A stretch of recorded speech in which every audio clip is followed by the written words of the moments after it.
inicios que hice, digamos, en agricultura ha sido hortalizas, pero siempre digo, en caso de hortalizas nos falta hacer muchas cosas y sobre todo tener especialistas en manejo integrado de plagas, ¿no? Porque mucho químico, full químico somos en hortalizas y en frutales estamos de todas maneras enderezando a mucha gente para que se vuelva, por lo menos que haga manejo integrado y, ¿por qué no?, agricultura un poco más limpia, ¿no? Esa es la idea. Entonces, esta pantalla nos trae, pues, digamos, a ver que tenemos uno de los cultivos importantes que nos ha movido bastante tiempo, ha sido la uva, y en ese sentido, caso de la uva, con un montón de variedades que exporta el Perú, tiene muy buenas características varietales, muchos trabajos de todas las áreas, ¿no? No solo de sanidad, sino también de suelos, en fin, de riegos, de manejo fisiológico, en fin. Y ahora, en caso del arándano, que los últimos años, para que sepan, porque acá en este grupo debe haber mucha gente joven, los arándanos se inician más o menos 2004, 2006 en Perú, ¿no? Pero digamos con mayor auge, podríamos decir, es el 2015, 16, 17, 18, en la cual se duplican las áreas incluso. Más o menos tendríamos hasta el 2018 aproximadamente 6.000 hectáreas de arándano. Hoy en día, según todo lo que indica, tal vez estamos en 12.000 hectáreas. O sea, digamos, 2020 prácticamente se ha duplicado las áreas en un corto tiempo. Entonces es un cultivo muy promisorio, muy interesante. Y así como es promisorio, debemos tener mucho cuidado con las plagas, ¿no? La uva se puede parecer al arándano en el sentido de la fruta, digamos, que viene en racimo, en fin, pero la uva se maneja muy diferente, totalmente diferente en cuanto a las plagas que el arándano. El arándano es un cultivo que si bien se gana muy rápido, ¿no? Se gana muy rápido y con buenos rendimientos y encima con buenos precios, pero es un cultivo que a partir del medio año, digamos, empieza a salir los órganos florales y luego se proyecta hasta diciembre con lo que es floración y cosecha. Entonces, que se superponen las etapas fenológicas entre flor y cosecha, y eso hace que nosotros tengamos que tener mucho cuidado con los productos químicos, con los residuos, porque no solo quedan como residuo en la fruta del arándano, sino también manchan la fruta y se elimina ese famoso bloom o color de la fruta del arándano. Entonces, de ahí la importancia del cultivo de arándano, ¿no? De tener mucho cuidado, ¿no? En el manejo. Entonces, ¿cuál es la problemática? ¿Cuál es la problemática de todo esto de los productos en general, los productos orgánicos, los productos biológicos para el agro y en sí de los productos químicos? Primero, nos están pidiendo 0 residuos. No sé si estoy bien, ¿me escuchan bien? Sí, profesor, se le escucha muy bien. Ok, gracias. Sí, está bien. Muchas gracias, me acabo de despertar. Entonces estoy bien. 0 residuos. Entonces, eso es muy importante tener en cuenta. 0 residuos en la fruta, que es los órganos que voy a cosechar. Otro problema que hemos tenido ha sido la eliminación de los neonicotinoides, y dentro de esos neonicotinoides ya no podemos usar el imidacloprid, el dinotefurán, el tiametoxan, el clotianidin, etc. Solamente podemos usar el acetamiprid. Yo veo en algunos grupos, en algunas redes de Facebook, que yo tengo recién Facebook del año pasado, ¿no? Muy temerosa yo con los Facebook, por si acaso, pero les cuento que he visto que la gente opina, ¿no? Aplique imidacloprid, ya no se usa, jóvenes. Ningún neonicotinoide se usa hoy en día porque tenemos restricciones. Así que tienen que leer un poco más todas estas cosas y no debemos estar recomendando en los grupos como si uno supiera, ¿ya? El único que está aceptado de neonicotinoide es el acetamiprid, que les digo que yo ya no lo recomiendo tampoco. ¿Por qué? Porque está causando mucha resistencia. Es el único que nos ha quedado y su control llega a un 40 o un 50%. O sea, ya tiene mucha resistencia en algunas plagas, por eso que no lo recomiendo. ¿Ya? Entonces, esa es otra problemática que deben de saber, ¿no? Otra charla, otro tema para mí es control químico, que es un tema que me encanta, pero ese es otro tema. Solamente le estoy dando una pincelada para que tengan una idea. Otra característica, que no tenemos entonces muchos ingredientes activos con qué usar, porque los neonicotinoides son sistémicos, que pueden agarrar muy bien aquellos insectos de mi grupo, que son los picadores chupadores. Entonces no tenemos muchos ingredientes. Otra característica, baja eficacia de productos químicos, ¿no? Todos los productos químicos tienen baja eficacia, muchos, ¿no? Y ustedes no saben cuál de ellos es más eficaz, ¿no? Por eso que es importante que digamos, primero, es importante el área de investigación y desarrollo de los fondos, que no los hay, y otra cosa también es los buenos asesores que pueden existir en las empresas agrícolas, ¿no? Y también en las empresas químicas deberían haber buenos asesores, no cualquiera, ¿no? Entonces, cuando yo le digo baja eficacia de productos químicos, como le decía, los registros en SENASA no te dicen cuál de este producto químico tiene 80%, 90% control, 30%, nada, simplemente están registrados nada más. Entonces, es importante esta característica, ¿no? Digamos, entender la eficacia de los productos químicos. Ustedes saben bien que yo hago ensayos para muchas empresas químicas, y si no lo saben, les cuento, les saco la dosis para sus productos, para algún cultivo en especial, en fin. Entonces me doy con la sorpresa que no siempre la dosis de etiqueta es la dosis comercial, ¿no? Y ahí, pues, cuando uno le saca la dosis, lógicamente vas a tener que discutir con la gente que hace calidad, ¿no? Porque ellos se rigen en base a la etiqueta. Y lógicamente la gente de SENASA, pues, ¿no? Que se rige en base a etiqueta, pero sin embargo en los fondos se hace otra cosa, ¿no? Entonces es muy importante que sinceremos la dosis de etiqueta con la dosis que se aplica en campo. Muchos residuos de productos químicos PQA y PBUA. ¿Qué significa esto? Que... ¿Qué dice Juan? Yo lo encontré en mi cargador. Es que te hubiera aprendido algo, ¿no? En el caso de los productos químicos PQA y PBUA, también hay muchos residuos, ¿no? Como les estaba mencionando. No estaba aprendido, no sé. Entonces, en el caso de los productos PQA y PBUA también se encuentran residuos, y eso tiene que ver justamente con, en verdad, con el buen empresariado que tengamos en el Perú. En el Perú tenemos empresas químicas que a veces se presentan residuos, y eso lo vemos en algunas exportaciones que hemos tenido rechazos, ¿no? Nosotros hemos tenido rechazos como asesora en varios fondos grandes, y ¿qué hacemos, no? ¿Qué hacemos cuando ya está fregado, ya nos mandaron nuestra notificación, ya nos incineraron, ya dijeron que Perú ha hecho esto, ¿no? Perú se encontró residuo. Entonces, ¿qué hacemos? ¿Ustedes creen que vamos a ir a llorar a SENASA? No creo, ¿no? Yo creo que es el empresariado peruano. Pero también tiene que ver mucho con la ley importador-usuario que usan las empresas de los fondos agrícolas, ¿no? Que a veces traen productos chinos y lógicamente tienen mucho residuo. Otra característica que deben de saber, que muchos BTs tienen poca eficacia. Los BTs son los Bacillus thuringiensis, ¿no? Tengo mucha experiencia en BTs, me encantan los BTs. ¿Y qué cultivo nos ha traído a usar nuevamente los biológicos, los BTs y todo? Ya los BT estaban enterrados, los hongos estaban enterrados, los extractos enterrados. ¿Qué cultivo nos ha traído a usar biológicos nuevamente? Ha sido el arándano, ¿no? El arándano. Nosotros muchos años hemos promocionado estos productos, pero nadie nos hacía caso. Hasta que el arándano vino y lo que les expliqué en cuanto a esa floración que se comparte con la frutificación, hace que nosotros no podamos aplicar productos químicos. Y ahí entran muy bien los BTs. Entonces, cuando les hablo de los BT, hay muchos BT que tienen buena eficacia y la mayoría no tiene buena eficacia. Entonces, y eso tiene que ver con cepas, lógicamente, que sean más eficaces, más patogénicas, podríamos decir, ¿no?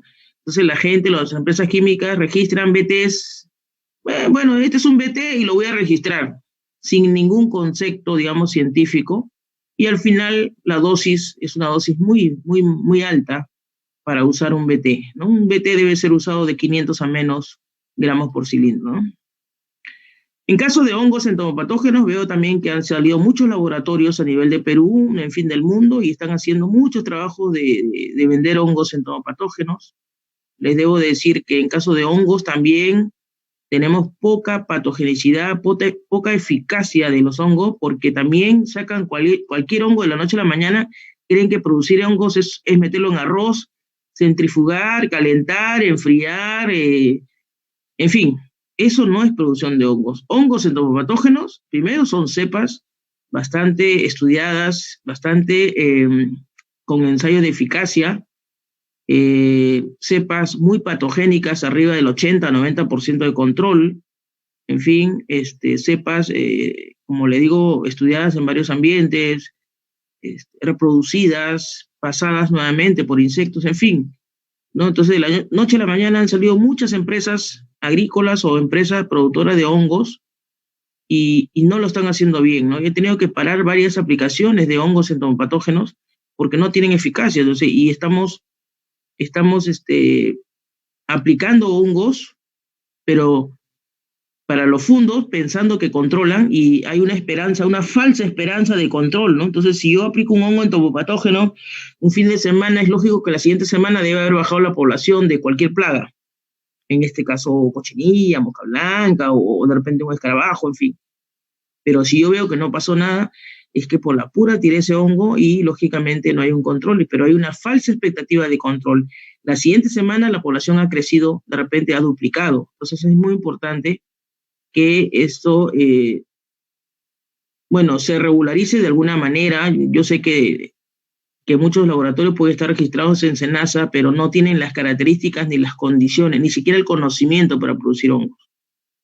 Me saco el sombrero con algunas empresas que sí están haciendo bien, pero son pocas, ¿no? ¿Ya? Producir antagonistas los mismos. Entonces hay que tener mucho cuidado en la producción de estos hongos, que son buenos, pero hay que saberlos producir, ¿no?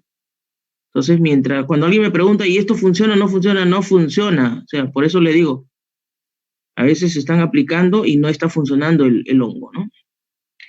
En el caso de los extractos, también muchos extractos registrados en el SENASA, pero no tienen eficacia y están ahí bien guardados y lo están usando, ¿no?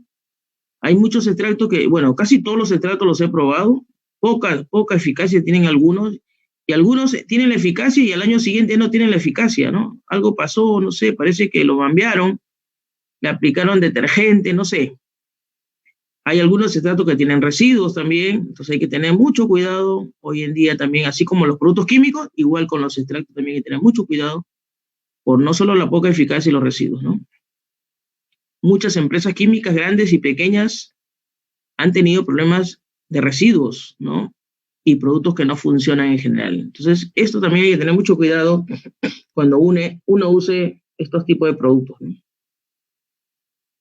Otra problemática es el cero plagas en los cultivos de exportación, ¿no? Es decir, no nos permiten ni una cochinilla harinosa, ni un huevo de lepidópteros, en fin, porque todos son para muchos países cuarentenarios. Entonces, cero plagas, eso se puede lograr, simplemente es cuestión de dedicarnos un poco a lo que es la evaluación de las plagas, ¿no? La evaluación sanitaria.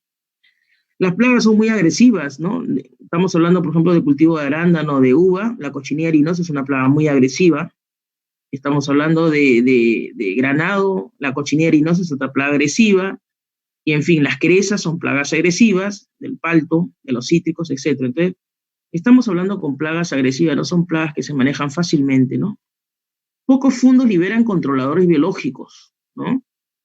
Yo conozco muchos laboratorios de controladores biológicos y no los compran normalmente. Yo no sé por qué los fondos no compran controladores biológicos. Entonces es importante, para mí una de las estrellas del control biológico, siempre lo digo, es las crisopas, ¿no? Las crisopas. Entonces, ni siquiera crisopas compran. Entonces tenemos varios controladores que se liberan en campo y lo podemos usar, no solo crisoperla, podemos liberar anagirus, que es un parasitoide de chancho, podemos liberar otros parasitoides como coccidocenoides, en fin, ¿no? Que puedan controlar, digamos, la cochinilla, ¿no? Pero no lo usan, ¿no? Es más, los fundos deberían tener sus propios laboratorios, ¿no? Los que puedan tenerlos, ¿no? Otro tema también, otra problemática veo que es los asesores de fondos también. De la noche a la mañana salen buenos asesores, entre comillas, y no están manejando bien las cosas, ¿no? Yo creo que uno debe sincerarse, ¿no? Cada uno debe manejar su tema. Perú es importante porque tiene muchos asesores extranjeros y es bueno porque para la parte de fisiología domina a muchos extranjeros, pero para la parte sanitaria, la sanitaria nosotros somos, Perú es campeón en manejo sanitario, solo que todos no pueden ser asesores, ¿no? Como le decía, de la noche a mañana salen asesores en sanidad, en cochinilla, y al final no conocen el tema, ¿no? Y están que me llaman, ¿en qué lo puedo capacitar yo para que sean asesores, ¿no? Entonces, es importante que no sean tacaños los fondos y que contraten, pues, ¿no? Buenos asesores que hagan un buen programa de manejo, porque se necesita mucha rigurosidad en el manejo de las plagas de estos frutales de exportación, ¿no?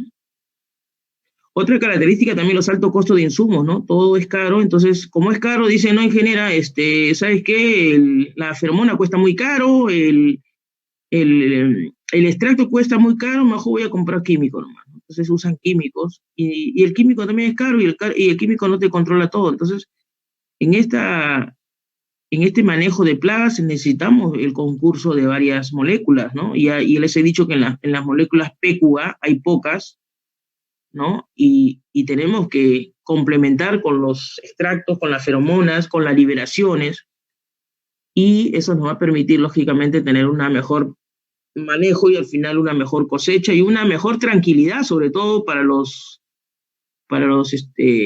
gerentes, para los ingenieros, para los asesores, ¿no? Yo siempre les digo, ¿no? Si tienes un buen asesor, vas a vivir más tranquilo, vas a estar más tranquilo, vas a pensar un poco más, con más tranquilidad, ¿no? Que al final te vas a estar jalando los pelos porque no sabes qué hacer, porque no conoces el tema, y es un problema porque te puede salir en la cosecha, ¿no? La cochinilla, en fin. Bueno, entonces ese es el panorama, esa es la problemática que hay en el caso de los cultivos, ¿no? He tratado de hacer un resumen, pero esa es la problemática. ¿Cuáles son las plagas que nosotros hablamos siempre y son las más difíciles de controlar, digamos, entre comillas? Bueno, tenemos lepidópteros, ¿no? Heliotis, tenemos Heliotis, hoy Cloridia virescens. Acá hay un error, ¿ya? Era Helicoverpa armígera, ¿ya? No es SEA, es Helicoverpa armígera. Tenemos dos lepidópteros en arándano, por ejemplo, ¿no? Cloridia virescens y Helicoverpa armígera, y no, a diferencia, ahí nomás lo notan la diferencia, pero en larvas, miren, son iguales. No hay ni una diferencia en campo, son iguales para mí. Entonces es importante que conozcan que son plagas cuarentenarias. Hoy en día encuentran un huevo en arándano y te van a quitar todo tu producto, ¿no? Entonces, o te van a incinerar tu producto. Hay que tener mucho cuidado con esta especie, ¿no? Ya vamos a ver qué cosas hemos hecho para esta especie. Esta especie la identificamos con mi colega Jenny Malpartida en el 2014, y esto lo dimos a conocer a SENASA. Lo encontramos en Espárrago, en el norte del país, y al final, después de 2014, en el 2015 llegó en septiembre a Ica, y ahí se quedó y está en todas las zonas de arándano, está en alcachofa, en espárrago y en todos los cultivos hortícolas, ¿no? Mezcla las dos. Entonces es una plaga cuarentenaria y hay que tener mucho cuidado porque los países del mundo no las tienen todas, ¿no?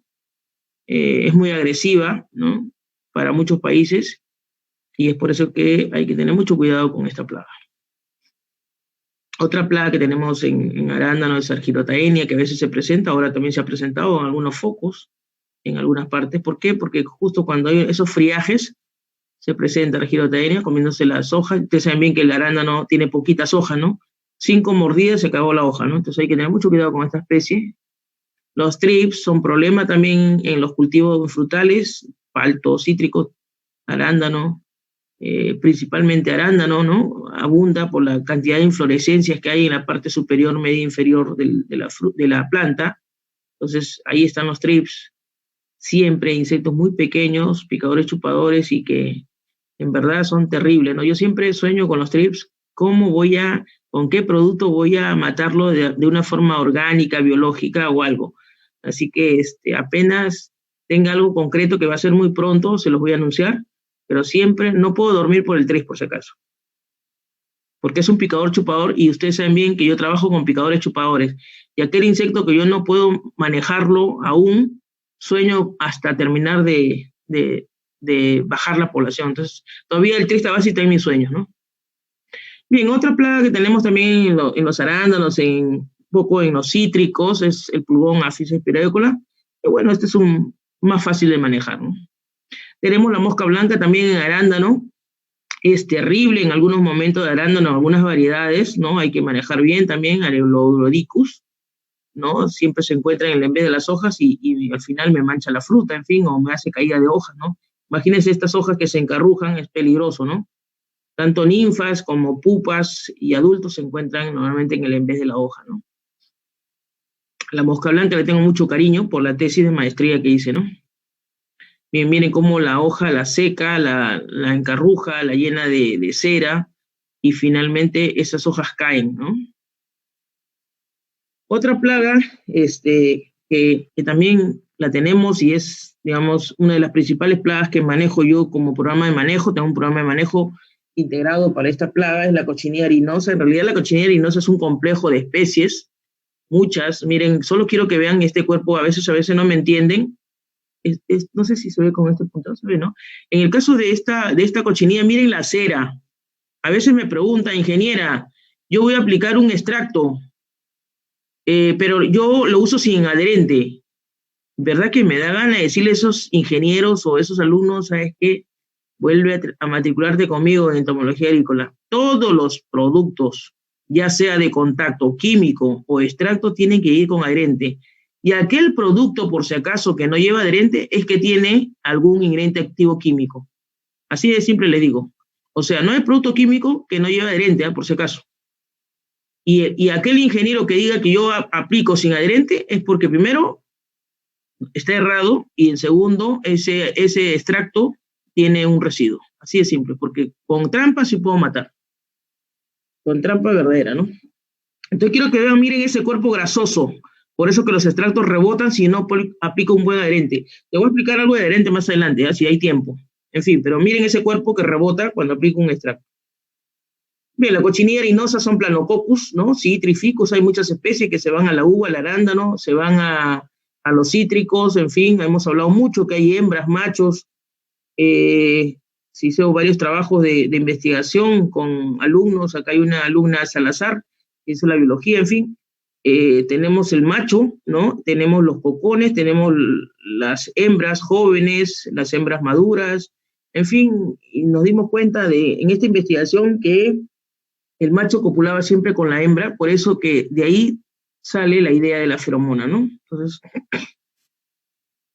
bueno, los daños definitivamente de la cochinilla son arduos, ¿no? Primero, el mayor daño es que se va la fruta del arándano, de la uva, del granado, la cochinilla, y nos confiscan las exportaciones, nos eliminan las exportaciones. Entonces, una plaga importante, cuarentenaria.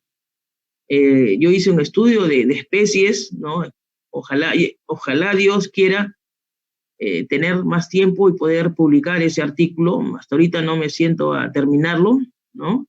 Pero ahí saco muchas especies para Perú, muy trabajadas, en fin, identificadas todas en Estados Unidos, ¿no? Entonces, aquí tenemos, por ejemplo, a Ferricia y tenemos a Planococcus, ¿no? Ferricia y Planococcus, dos plagas que están en el arándano, están en la uva, y que si tengamos cualquiera de ellas, ahora ya no es una de ellas, sino cualquiera, nos eliminan, con una nada más nos eliminan, ¿no? Los asiáticos.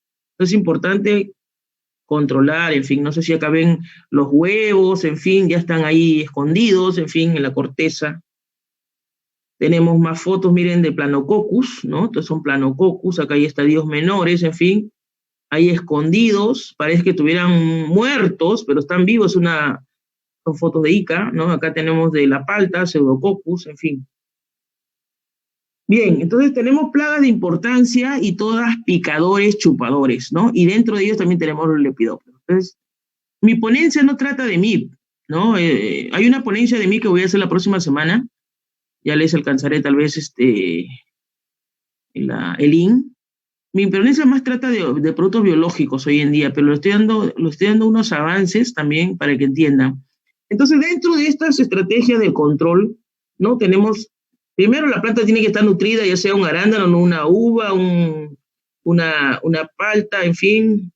En el caso de la uva, por ejemplo, si yo quiero tratar de eliminar un poco, bajar esa carga de cochinilla, debo sacar las hojas cercanas al racimo, un poco calatear esa parte, pelar un poco, meter mano de obra, o sea, la uva requiere bastante mano de obra, evitar que los racimos toquen en la madera para que no suba la cochinilla, o sea, un montón de ingeniería que hay que hacer. No debemos tener malezas, es un tema importante también como control cultural, no debemos tener maleza en los campos. ¿Por qué? Porque hay muchas personas que dicen que las malezas pueden servir como hospederos de controladores biológicos. Puede ser algunas, no todas, hay que evaluarlas, pero hay muchas malezas que no nos sirven para nada. Por ejemplo, las gramíneas nos traen cochinilla, harta cochinilla. Entonces, esto es una foto del norte del país, ¿no? Es en mi pie, y pueden ver una uva que he pelado, y ahí está llena de cochinilla, porque hay gramínea ahí, ¿no? Esta es una foto en el fenómeno del niño, en el 2017, me parece, 18. Es una foto de Piura, ¿no? De Saturno. Miren cómo me llegaba la maleza, no sé cómo atrevida fui, y me metí a ver, a que me tomen foto, y hay una culebra en el Piura que es la macanche. Después, ya que me acordé de la macanche, me salí corriendo, pero quiero que sepan la cantidad de maleza que teníamos y la cantidad de chancho también que teníamos en uva, ¿no? Entonces, uva de exportación. Bueno, extraño Piura. Bueno, tenemos también maleza, ¿no? Miren, si descortezamos, abajo también está la maleza, en que suben el chancho ahí. Entonces, a otra cosa también que quería decirle, la cochinilla harinosa se reproduce muy bien en las malezas y suelta todo su potencial. Si su potencial de huevos es entre 300, 500, 700 huevos, los 700 los suelta ahí. Y miren esas hembras que están viendo ahí de Planococcus, ¿no? Son unas hembras muy gordas, muy rosadas, muy, como se dice, muy hermosas, ¿no? Y están llenas ahí de huevos. Estas tranquilamente me ponen los 500 y los 700 huevos. Entonces es importante, y miren, ya incluso algunas ya están saliendo en las ninfas acá, uno, ¿no? Entonces es importante que no tengamos maleza. Y eso no entienden a veces la gente que tiende arándano, ¿no? En todas las hojas secas se puede quedar, tanto en la uva, en el arándano, en la palta, la cochinilla, ¿no? Sobrevive muy bien, protegida por las hormigas, en fin. Esto también es otro control cultural. Siempre es importante, como le decía, la maleza. Miren aquí la maleza, ¿no? Esta maleza ya tiene cochinilla. Está esperando nomás un momento de que un poquito aclare la fruta, porque le gusta también a la cochinilla, le gusta reproducirse bien, y ya dice, a ver, ya tiene buen bloom, ya está azul, ahora sí me paso acá. Entonces hay que tener mucho cuidado con la maleza. Una maleza me puede traer una hembra, y una hembra es 500 a 700 huevos por hembra. Entonces hay que tener mucho cuidado. Y la cochinilla, no sé si ustedes han manejado arándano, la cochinilla camina las ninfas uno por la manguera. Y de manguera en manguera se va pasando la fruta. Hay que tener mucho cuidado con la maleza. Cero malezas, ¿no? Miren, esta es otra cosa también que tenemos que conocer, ¿no? El manejo de la densidad. Este es un campo de cultivo, miren, con una densidad alta. Hay densidades que aprietan mucho y que, ¿verdad? Que falta poda, en fin, falta. Miren, esta es una densidad no tan mala, ¿ya? Pero miren, bien peinadita, bien, ¿no? Bueno, debo sacar mi cuerpo acá, pero quiero que vean, bien levantada, bien limpia. Eso es muy importante, tener ordenada la planta para no tener problemas, digamos, de cochinilla y mosca blanca, ¿no? Y de otras plagas, ¿no? Una foto muy hermosa de arándanos a la derecha, ¿no? En cuanto a los productos, en cuanto al control etológico, tenemos trampas y feromonas. Entonces, nuevamente, importante el uso de las trampas en los campos, de las trampas amarillas, en fin, para el control de lepidópteros, las trampas con melaza para el control de lepidópteros, y el uso de las feromonas. Importante, las feromonas es un producto que yo les vengo a promocionar biológico, ¿no? Es un tipo de control, pero es importante conocer las feromonas sexuales y las feromonas de interrupción de cópula. Las feromonas sexuales son normalmente sintéticos de las hembras, ¿no? El olor característico de las hembras para atraer a los machos, ¿no? Y en ese sentido, nosotros hemos desarrollado, ¿no? Como Cinnamon, como empresa, ¿no? Es una empresa recién formada, pero que tiene toda la trayectoria de los que componemos esta empresa, ¿no? De más de 20 años, ¿no? En mi caso, 25 años de trabajo. que hemos volcado en esta empresa para constituirla y traer productos y desarrollar productos nacionales e internacionales para el control de estas plagas. Entonces, una de las que hemos desarrollado nosotros hace mucho tiempo fue la de feromona de Planococcus ficus y citri, ¿no? Me parece que en 2013 o 15, no me acuerdo ya. Y luego, hoy en día, luego de hacer varias investigaciones internacionales también, de muchas empresas internacionales, hemos sacado una nueva feromona, ¿no? Esta feromona BMB, que es más superior a todas las que están ahorita registradas, ¿no? Para el control de Planococcus ficus. En el caso de Planococcus citri todavía estamos sacando una nueva, todavía no les anuncio, ¿ya? Una mejor, estamos también sacando, entonces todavía está esto en informe, pero esta de acá ya es conocida, digamos, y controla muy bien Planococcus ficus, que es la especie, escuchen, que es la cochinilla que prima en los campos de uva, ¿ya? Esta cochinilla prima es la que está mayormente en los campos de uva, y algo que les debo decir, tanto esmero, tanto cariño, tanta investigación, y no la usan. Los fundos no usan feromonas, ¿no? Entonces, esa es un poco la incógnita, un poco no sé si decirle decepción, pero sí no usa la gente. Parece que yo trabajo para un público diferente. Es una feromona que les puedo demostrar que me puede controlar un 20, un 30 o un 50% de la cochinilla si es que nosotros lo manejáramos desde el inicio de cultivo.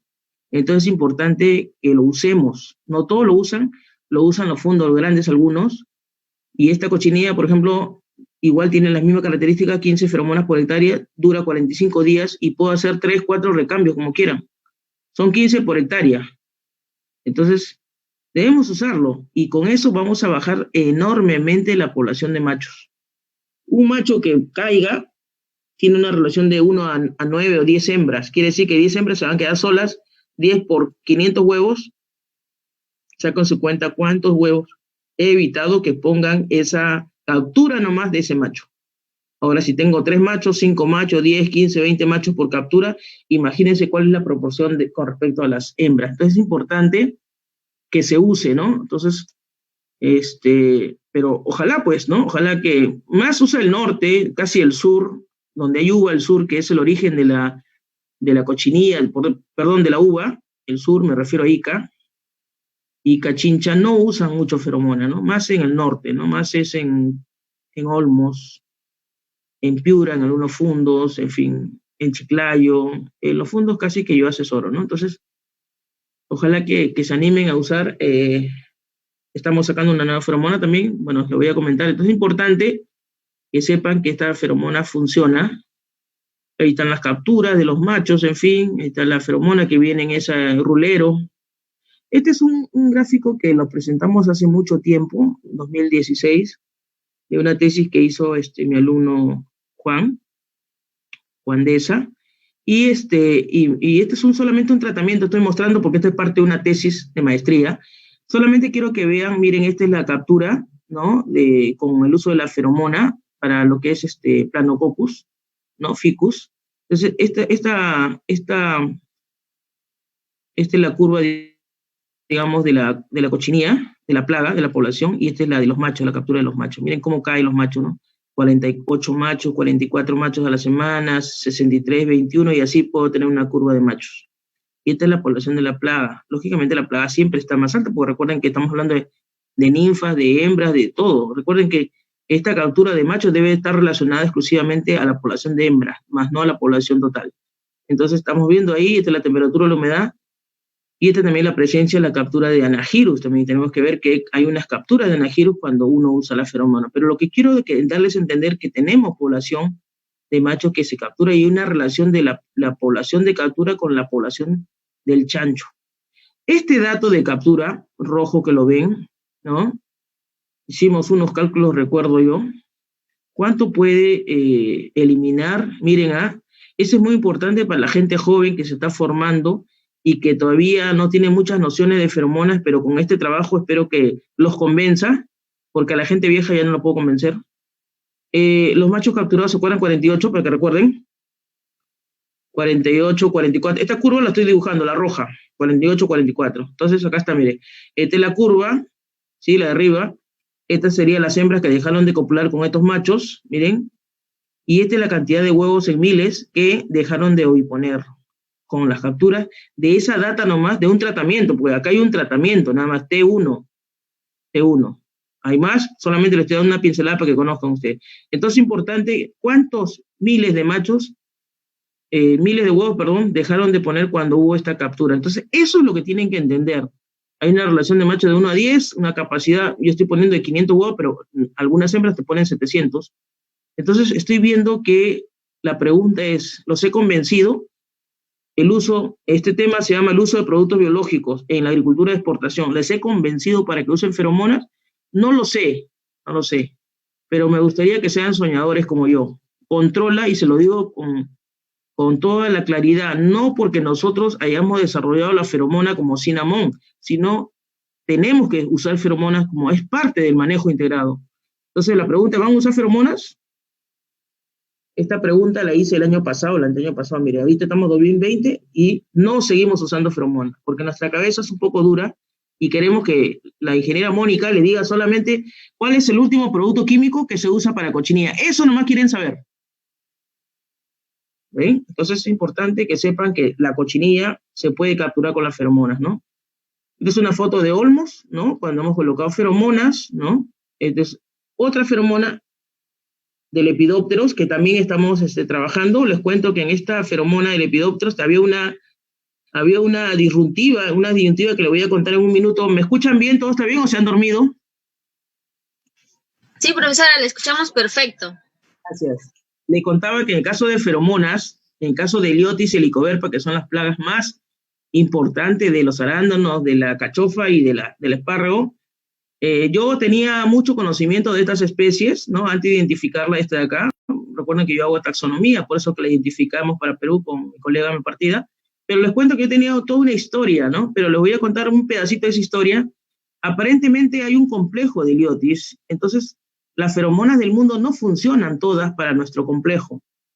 Entonces he tenido que probar, sin mentirle, 10 empresas internacionales hace mucho tiempo, para ver cuál de ellas funciona, y ahorita estamos terminando también con una investigación como que 10 empresas también, y estamos sacando 2 de las mejores, ¿no? Entonces, pero para que se den cuenta que hemos participado del desarrollo incluso de esa feromona, porque esa feromona a veces no está bien concentrada, ¿no? Entonces, quiero que me concentre esto así, este componente mejor, así, démelo así. En otras palabras, yo mejor me voy allá a hacer toda la mezcla química para que me den la feromona que yo quiero. Entonces, eso es desarrollo internacional que tenemos nosotros, a diferencia de cualquier empresa que esté importando y que no conoce el tema, ¿no? Entonces, importante saber eso. Entonces, tal es así que las feromonas que están registradas en SENASA no funcionan la mayoría, por no decir ni una. ¿Ya? Así que, ya saben, no funcionan y no sigan engañados, ¿no? ¿Por qué? Porque están trayendo feromonas que es para otra especie, o que captura menos, o que hay una mezcla que de Heliotis y que captura Helicoverpa, o de repente captura otra especie, ¿no? Entonces, es todo un complejo que ahorita lo estamos subsanando con varias empresas internacionales, ¿no? Ya que ya lo tenemos, ¿no? Y en ese sentido, entonces, ahora vamos a tener, digamos, las feromonas de Heliotis, de Helicoverpa, para las mejores para Perú, y que puedan ayudarnos en el control, ¿no? Entonces aquí está la forma de controlar, de colocarlos, ¿no? En fin. Y eso que no les he hablado de copitarse, que también tiene otro complejo, ¿no? Pero afortunadamente no tenemos mucha copitarse en arándano. Más tenemos en alcachofa y más tenemos en el espárrago, que ya le dije, en alcachofa y espárrago casi no nos llaman para nada, ¿no? Casi podría decir que hacen más full químico que otra cosa. Entonces, otro tipo de feromonas, escuchen, que hemos desarrollado también es la feromona de interrupción de cópula, ¿no? Que hace tiempo esta feromona, miren, esta feromona se usa en varios países, 2006, 2008 incluso, y esta feromona yo la vi cuando estuve en Estados Unidos, ¿no? Y la investigué mucho, y hay pocas empresas, solamente 2, me parece, empresas que venden esta feromona a nivel internacional, pero no todos la conocen, ¿no? ¿Qué significa la feromona de interrupción de cópula? Simplemente se basa en saturar un cultivo en grandes cantidades de la feromona de tal manera que lo aloquen a los machos, ¿no? O sea, y ya no sepan dónde ir, qué hacer el macho, tal, pero así con una gana de ir a encontrar a una pareja, pero no puede porque hay demasiado, entonces lo aloca. Es como que, no sé, pues, a ver, yo a veces cuando hago en clase esto, un poco como que les digo, a ver, se encuentran ustedes muy sazonados, bien sazonados, y ven a alguien bien guapo, guapa, ¿no? ¿Qué hacen, no?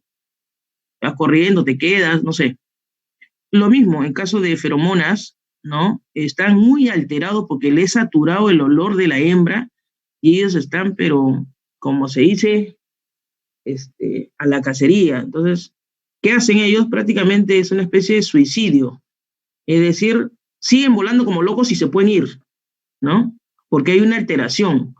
Entonces, a veces esa huida del campo, ¿cómo la capturo? ¿Cómo demuestro a ustedes que yo tenía bastante chancho, bastantes machos, y ahorita ya no los tengo porque le coloqué una feromona de interrupción? Entonces, eso es muy importante saber, y por eso que hemos diseñado una feromona de tal manera que yo demuestre que esos machos que se van a huir, alterados, no huir de la hembra, sino alterados en buscar a su pareja, las voy a atrapar antes que se vayan. Entonces, ese diseño la tenemos en primicia y todavía no se la puedo contar totalmente porque eso la estamos desarrollando conmigo. Entonces, eso para que sepan que pronto tendremos esta feromona en Perú, ¿no? Esa es la famosa feromona de interrupción. Lógicamente, la dosis por hectárea es mayor.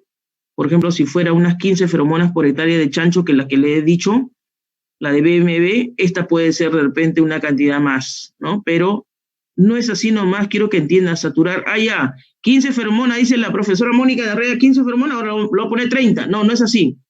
Por si acaso, estadísticamente, si yo pongo 15 feromonas y pongo 20 y 30, ya no funciona ya. O sea, 15 es estadísticamente ahí queda. Entonces, para que funcione una disrupción de cópula, o llamada también en inglés Maillard reaction, es una concentración, digamos, de fuerte de la feromona, que hace que rompa mucho más esa atracción del macho, ¿ya?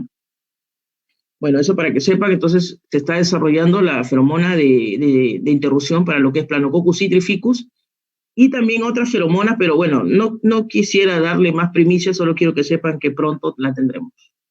Todo esto nos mató la cuarentena, porque ya incluso iban a venir los dueños a hacer unos trabajos conmigo, pero por esto de la cuarentena ya no lo hemos terminado, ¿no? Ya está terminada, pero ellos quieren venir conmigo a ver cómo lo voy a hacer yo, cómo lo voy a instalar, cómo vamos a evaluar, o sea, quieren saber, quieren conocerme cómo hago estos trabajos, ¿no? Entonces, por eso que está en stand-by esta feromona. Entonces, solo le digo que la feromona se ha estimado cantidades, digamos, para que uno pueda atrapar a lo que es el Planococcus de repente, ¿no? Ciertas cantidades, comienzo a combinar los isómeros y lógicamente encuentro una cantidad, ¿no? Entonces, se han hecho muchos trabajos a nivel mundial, ¿no? Para ver, por ejemplo, si yo coloco esta feromona de interrupción, ¿no? Pueda ver qué porcentaje de daño finalmente yo pueda tener, porque se acuerdan que le decía que una vez que yo pongo la feromona de interrupción, todos los machos se la pican, se van. Entonces, ¿cómo veo si es que hubo o no con el daño? Primero tenía tanta población y ahora tengo esta población. Y ahí está, miren, si yo coloco una carga de feromona de esta cantidad, entonces en esos chupones, ¿no? Bueno, ahí está la feromona, ya no lo pudiste cortar, ¿no? Por si acaso esta no es la marca de la feromona, son otras marcas, solamente le he puesto un modelo para que vean, no pudiste cortar. ¿Ya? Entonces, esto más o menos suelta como una especie de puff, ¿no? Puff que va soltando cada cierto momento para liberar la feromona en la uva, ¿no? En fin, yo creo que esta parte ya les he explicado de la feromona, no sé si, bueno, cuando me pregunte de repente, ¿no? Pero bueno, para mí es una de las más modernas feromonas que puede tener, que vamos a tener pronto como país. En cuanto al control biológico, ¿no? Tenemos el uso de los predadores parasitoides, que hemos hablado un poco, los corredores biológicos. En realidad tenemos bastantes controladores que podemos usar, ¿no? Las crisopas, anagirus, en fin, criptolaemus. Para mí, como les digo, las crisopas son las mejores.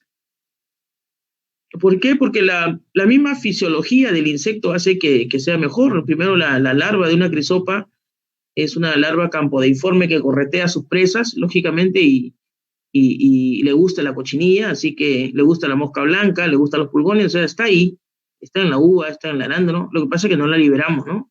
Como le decía, hay muchos laboratorios que venden y ustedes no compran, ¿no? Entonces, varias veces hemos hecho planes de liberaciones con varios fondos y pocos fondos se han atrevido a liberar, ¿no? Y algunos que sí, que los conozco y han hecho caso a las recomendaciones, de verdad que me da gusto, me dice, ingeniera, funciona, y lo he estado liberando hasta último día de cosecha en caso de uva, por ejemplo, ¿no? En caso de arándano. Entonces, importante saber también que las crisopas se deben criar en buenos lugares porque también esto tiene un problema de manejo también si no lo haces bien, ¿no? Bueno, pero voy a seguir avanzando, si no, nunca voy a terminar. Entonces, liberarla por pedazos, por cantidades, digamos, de tal manera que puedan pasar al cultivo, arándano o uva, y puedan cumplir su función, ¿no? Debemos conocer a las crisopas. Yo he hecho varios trabajos con alumnos a nivel de tesis, ¿no? Todas las tesis hemos hecho, verdad que me saco el sombrero por los alumnos que han hecho los trabajos porque le han tenido que dar la cantidad de cochinillas, estadio 1, 2 o 3, a las crisopas hasta que llega a adulto, ¿no? De larva hasta que llega adulto. Imagínense darle diariamente, empezar con 100 o 200 o 300 o 500 cochinillas diarias. Saca su cuenta un alumno diario que le dé 500 a una placa y le tienen que dar 30 placas. Imagínense, ¿no?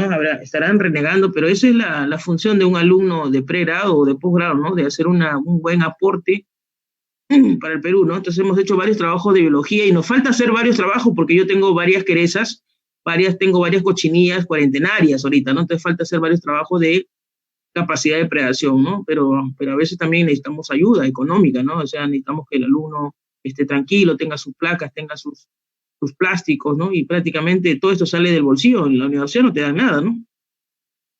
Y no hay nada para investigación. Nos han cortado todas estas cosas, entonces casi sale del bolsillo y los alumnos prácticamente vienen con su pasaje, en fin. Es un problema, pero igual seguimos avanzando, ¿no? Entonces, la crisopa para mí es interesante.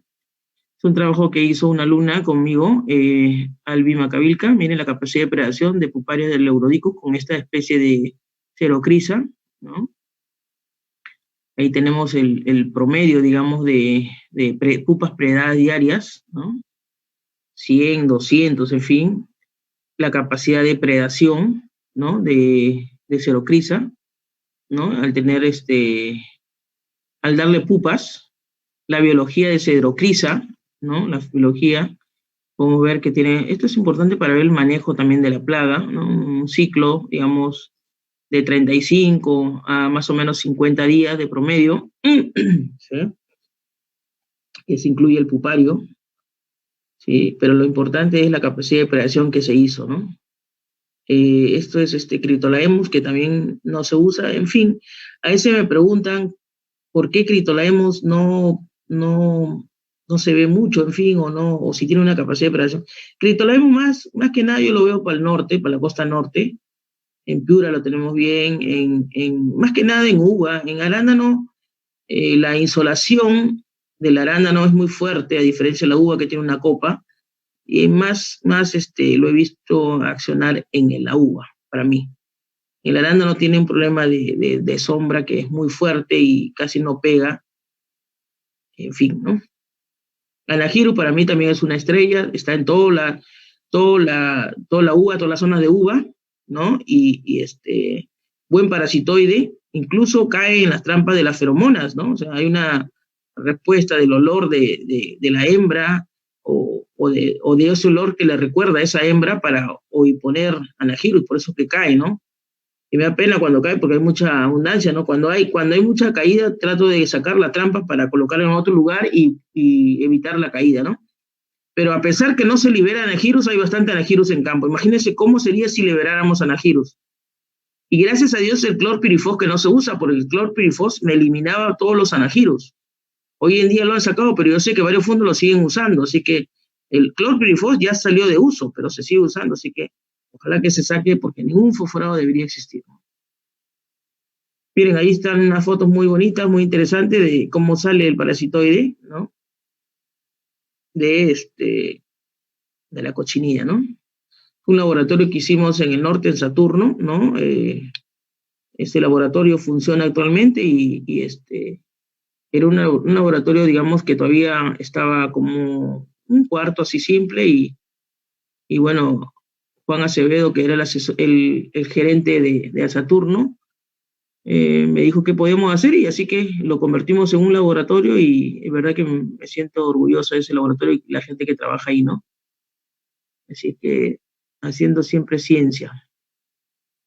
Luego tenemos los corredores biológicos, ¿no? Los corredores biológicos en realidad son hospederos, son fuentes, digamos, de alimentación en néctar y polen de los parasitoides, los predadores, de las crisopas, ¿no? Los corredores biológicos sirven para ello. Si yo libero crisopas, la crisopa en 15 días forma pupa y de ahí tiene que salir como adulto y después necesita alimentarse. Las crisopas se necesitan alimentar en néctar y polen. Si no le doy néctar y polen, se mueren. Entonces, como que estoy liberando por un ratito nada más. Entonces es importante tener los corredores biológicos, ¿no? Entonces, cuando le hablo de corredores, nadie quiere ser corredor. Pues, ¿pero dónde voy a sembrar el corredor? Puede sembrar donde uno quiera, pero hay que tener las ganas. Creen que hay que hacer un jardincito nada más, ¿no? Entonces es importante porque también sirve como refugio de polinizadores, ¿no? Podemos tener varios corredores. Miren, esta es una foto que hemos hecho en algunos fondos del norte, pero que no se evalúan. Lo importante es que se instalen los corredores y se evalúe para ver qué controladores vienen acá y puedan pasar, digamos, a los campos, ¿no? Entonces, ahí están los corredores, yo sé que funcionan, pero no hacemos contagio, ¿no? Ahora vamos a hacer un corredor aquí en Ica, vamos a ver si ahí vamos a poder evaluar las cantidades de controladores que puedan existir, en fin, y lo que puedan estar subiendo a la planta, ¿no? Entonces es importante tener estas fuentes de néctar y polen para los controladores, ya sea crisopas o cocinélidos, y tenerlos siempre que estén enverdeando, que estén en floración, que no se mueran, de tal manera que puedan coincidir con las etapas, sobre todo más importantes, ¿no? Los corredores no traen plagas, hay que saber qué corredores se coloca ahí. No puedo colocar cualquier corredor, porque hay plagas afines. Como yo ya sé esto, hay que seguir estudiando y hay que poner, ¿no? Así que ojalá que algún fondo se anime a hacer más corredores y podamos colocar y evaluar, ¿no? Hay algunas plantas que atraen buena cantidad de controladores, ¿no? Entonces es cuestión de instalar en los campos, en todos los bordes, si desean, ¿no? De arándano, de uva y de todos los cultivos. En realidad todo debería haber todas las zonas, las franjas, deberíamos dejar. Lo que pasa es que ahora estamos acostumbrados a sembrar un monocultivo y nos hemos olvidado de la biodiversidad. Entonces, por lo menos hagamos un esfuerzo en colocar corredores de tal manera que tengamos néctar y polen para esos predadores, parasitoides, que puedan estrellarse ahí y tengan algo de comida, porque no van a venir al campo de cultivo si no tienen alimento. No solo comen presas. Los cocinélidos, por ejemplo, no solo comen presas, se alimentan en néctar y polen. Y si no comen néctar y polen, no ponen huevos, los cocinélidos, por ejemplo. ¿Ya? En caso de extractos vegetales, ¿no? Voy a entrar de frente al tema. Los extractos es un tema para mí muy importante. Vienen derivados de metabolitos secundarios que tienen esa función insecticida, ¿sí? Los extractos se encuentran en muchas plantas, ¿ya? Muchas plantas, algunas que tienen más metabolitos que otras. Y también alguna pregunta también que por ahí me hacen, no crean resistencia, porque los extractos de plantas tienen una mezcla de metabolitos. Esa es la diferencia de los extractos con un insecticida químico. Un insecticida químico casi es un producto, puede haber una mezcla, pero normalmente son un producto y que crean resistencia. En este caso no, porque tienen mucha mezcla de metabolitos que hacen que, lógicamente, marean el insecto, ¿no? Entonces, dentro de los metabolitos, voy a entrar de frente aquí, ¿no? Los metabolitos, tenemos algunos terpenos, que son aceites esenciales, algunas piretrinas, tenemos la azadiractina, algunos limonoides, tenemos algunas flavonoides como la rotenona, algunas saponinas, y acá tenemos algunos alcaloides como la nicotina, los matrines, los imatrines, que normalmente ya no se usan. Un poco que sepan que la rotenona antes se usaba, ya no se usa porque afectan a los animales de sangre caliente, así que han salido del mercado. Era un buen producto, pero no se usa. Los matrines, escuchen, también no se usan hoy en día, ¿no? Eran buenos, tenían una actividad interesante, ¿no? Afectaban, digamos, a los insectos, pero hoy en día han sido también observados en el caso de la agricultura de exportación, en vista de que lo han mezclado, en fin, tiene dentro de sus componentes amonio cuaternario, que vamos a hablar más adelante. ¿Ya? Entonces los matrines no están registrados como plaguicida en los países de la Comunidad Económica Europea. Recuerden que si uno quiere vender fruta y le has echado un matrine, hay que tener mucho cuidado. ¿Ya? Hay algunos fondos que no conocen y siguen usando matrines, ¿no? El NIN es un extracto muy interesante, ¿no? Para el control de plagas, ¿no? Tiene uno de los componentes, la azadiractina, ¿sí? Y tiene una actividad muy interesante para lo que es insectos de cuerpo blando. Y algo importante también que me gusta en NIN, que tiene baja toxicidad para lo que es vertebrados y insectos benéficos también, ¿no? También tiene otros componentes como los limonoides, ¿no? Que también son importantes y afectan la muda de los insectos. Entonces, el NIN, para mí, afecta la muda de los insectos, tiene una acción de contacto muy interesante y tiene un efecto fuerte en picadores chupadores, ¿no? A mí me gusta el NIN. Les debo decir que en el mercado, en Senasa, hay como 50 NIN registrados y que muchos de ellos no funcionan, está ahí de nombre nada más. Por eso es importante que todos ustedes, la gente, los ingenieros, en fin, en general, ¿no? Gente joven y gente mayor, consulten por lo menos, no se pasen haciendo ensayos que no funcionan para nada. Hay extractos que están registrados en ASA y que no sirven, no tienen eficacia, ¿no? Pero como la gente te coloca un floro, te da tu floro, no, sí funciona, es lo último, y compran, ¿no? Y después están que se quejan, que tienen problemas de chancho, de mosca blanca, en fin. Entonces, ¿por qué no funcionan los extractos? ¿Por qué yo tengo 50 NIN y funciona 1 o 2? ¿Por qué? Es la gran pregunta, ¿no? Entonces, tiene que ver mucho con la calidad de donde se haya extraído, de qué semilla se haya extraído. Así como ustedes saben bien que cuando yo tengo una hierba aromática que es mejor de sierra que de costa, ¿verdad? Un orégano de sierra es mejor que de costa, entonces, porque tiene unas concentraciones de metabolitos secundarios diferentes, tiene otros tipos de aceites. Igual, un NIN tiene que ser producido en un lugar también especial, ¿no? Tiene que haber tenido un secamiento de semillas también especial, adecuado, de buena calidad. Entonces, cualquier NIN no puede sacarse una azadiractina o un limonoide. Ahí está la diferencia. Entonces, se tiene que hacer un trabajo de desarrollo muy fuerte, ¿ya?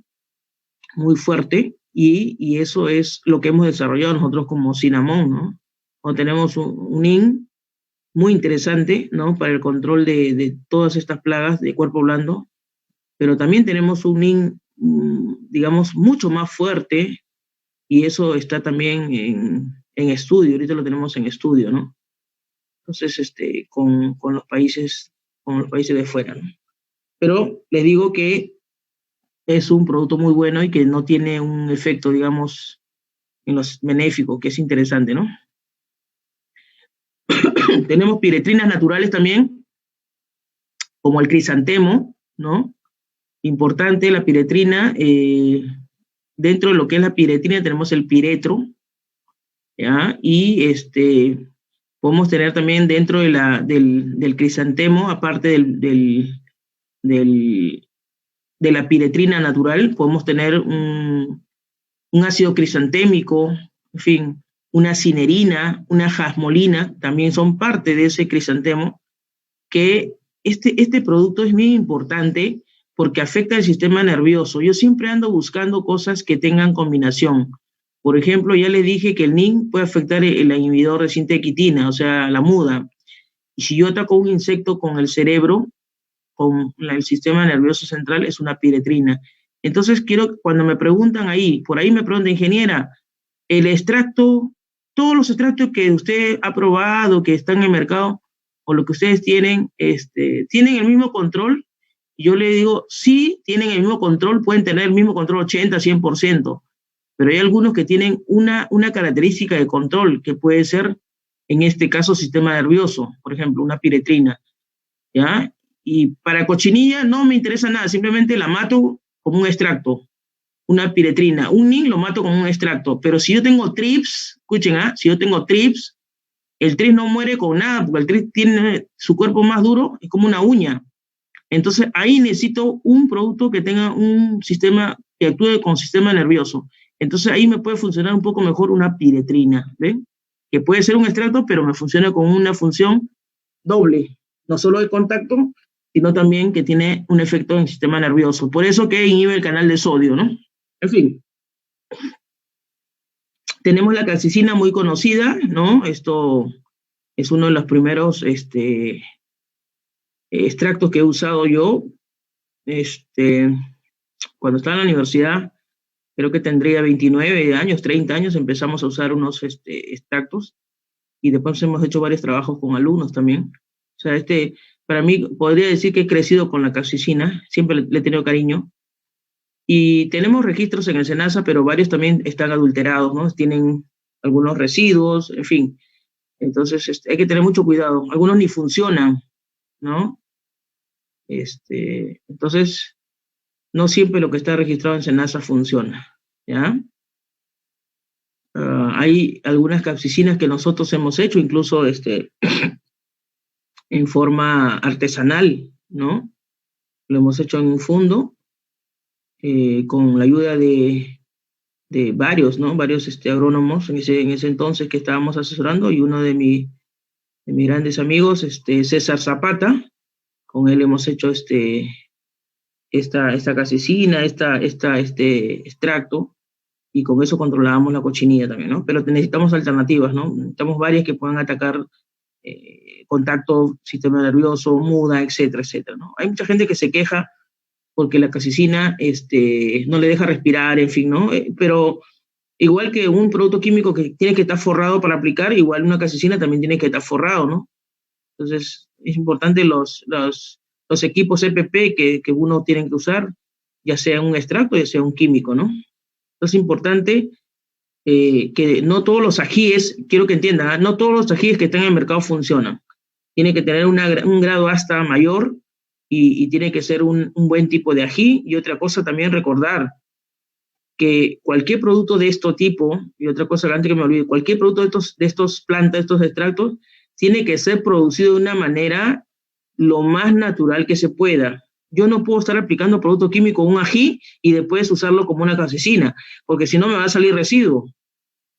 Entonces es importante que uno produzca o sea, la gente que yo lo voy a comprar como proveedor tiene que haber manejado de una manera natural, de tal manera que no me salga residuos en los extractos.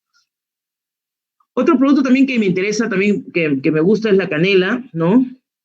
Y el nombre de Cinnamon da nombre a la canela, ¿no? La canela es un Cinnamon ceylanicus, ¿no? Entonces, ¿y por qué yo le puse, por qué el grupo le puso Cinnamon a la empresa, ¿no? Por la canela, pero porque también tenía un efecto muy interesante, ¿no? La canela Cinnamon ceylánico tiene un efecto interesante en el cuerpo de la mosca blanca y de la cochinilla harinosa, ¿no? Entonces, de ahí sale el nombre de Cinnamon para el nombre de la empresa de biológico, en la cual yo represento, ¿no? Entonces, la canela, para mí, cualquier canela no funciona, nuevamente, ¿no? Tiene que ser una canela, pues, no sé si ustedes han probado la canela, cuando han hecho una mazamorra. Bueno, a mí me gusta la quinoa con leche y le echo mi canelita. Hay varios tipos de canela, pero cuando ustedes muerden una canela, tiene que quemarle la punta de la lengua, pero así como una quemazón de un rocoto, o de un habanero muy fuerte. Entonces, si ustedes muerden una canela y no les pica tanto, esa no sirve para extracto, ¿entienden? Es importante los tipos de canela, ¿ya? La canela tiene un componente llamado un cinamaldehído, que puede ir hasta un 70, 80 o 90%, y es el principio activo, digamos, de este producto, ¿no? Entonces, como le decía, en el mercado he visto varias canelas, no todas funcionan, hay algunas que pueden tener residuos también, así que hay que tener mucho cuidado con la canela, ¿ya? Otro extracto también que es importante para usar es el eugenol, el clavo de olor, ¿no? Este también es muy importante, alguna vez lo he usado yo, y tiene buena característica como la canela, ¿no? Así que esto también estamos desarrollando bastante, y ojalá que tengamos algún producto más adelante. Pero es importante esto, ¿no? Tiene una cantidad de de astringencia en la flor que hace que sea para un buen control de plagas, ¿no? Y también tiene una propiedad igual que la canela tiene una propiedades antifúngicas, y eso también todavía no lo hemos probado. Todos estamos trabajando solamente plagas. Después va a venir la segunda parte que es enfermedades. Bueno, la citronela también importante, es una planta como una hierbaluisa, como una gramínea, también importante, repele insectos. Yo tenía una experiencia en citronela, no solo en plagas, sino también en zancudos. Una vez hicimos unos trabajos para zancudos, para ver la repelencia de los zancudos de Aedes aegypti, y hay citronelas bien concentradas que evitan, ¿no? Que tú te pones una ¿cómo le dicen? Una especie de cinta, ¿cómo le llaman esto? Una especie de, como un reloj, digamos, que te pones en la mano y tiene cargado de citronela, ¿no? Y eso te dura todo el día, en fin, te puede durar una semana, o sea, te puede durar un mes, ¿no? Importante, porque repele zancudos cuando tengamos problemas de zancudos, ¿no? Entonces, y la citronela tiene dos componentes, que es el geraniol y citronelol, ¿no? Para el control de las plagas. Esto es lo que les hablaba, el amonio cuaternario, que es importante, que a veces los tienen los matrines y por eso que están descartados hoy en día, ¿no?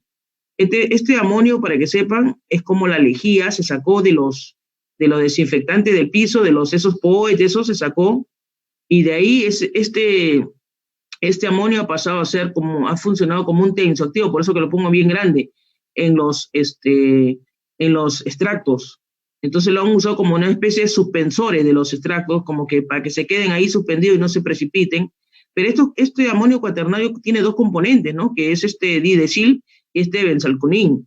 Estos dos productos son cancerígenos, en fin, tienen ciertas características dentro de los productos químicos prohibidos, pero tienen una función más que nada, te afectan los alvéolos pulmonares, ¿no? Los alvéolos, y te pueden causar una fibrosis. Hay un estudio en roedores, pero esto también se puede reproducir en humanos. Entonces, por eso es que la Comunidad Económica Europea ha prohibido cualquier producto que tenga amonio cuaternario, ¿no? Y esto, por eso no debemos usar. Así que hay que tener mucho cuidado. Ahora les digo que estamos usando mucha lejía y estamos usando muchos desinfectantes. Hay que tener mucho cuidado porque los desinfectantes tienen amonio cuaternario como suspensores.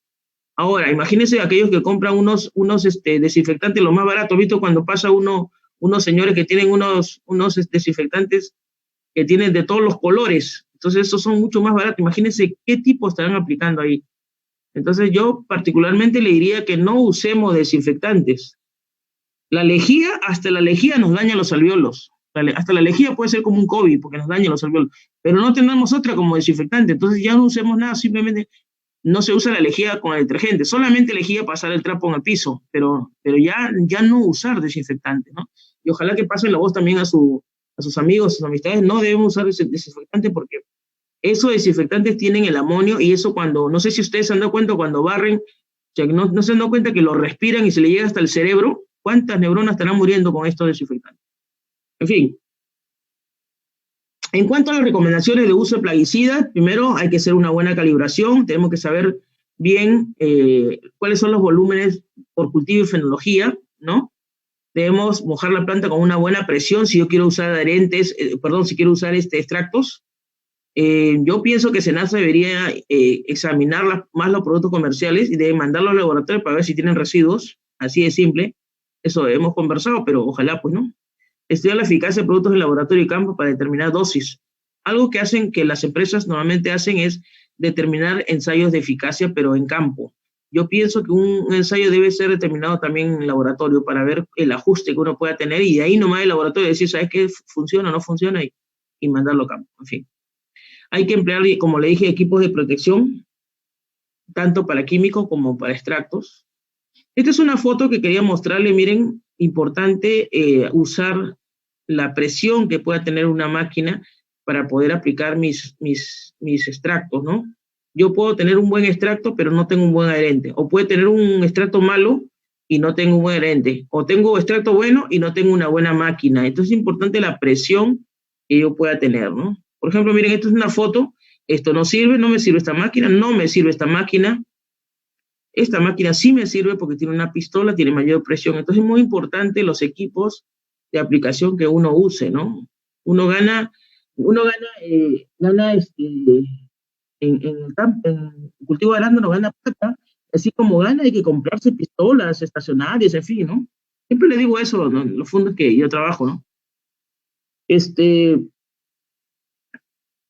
En algunos ensayos que les puedo mostrar de extractos, ¿no? Ya hemos hablado de feromonas, de liberaciones de controladores, si desean me pueden preguntar más, hay cosas que me puedo estar comiendo, pero algunos ensayos que tenemos, por ejemplo, un NIN, ¿no? El NIN para el control de chancho, miren ahí, una dosis de medio a 1 litro, hemos tenido en caso de ninfas 100% de control, ¿no?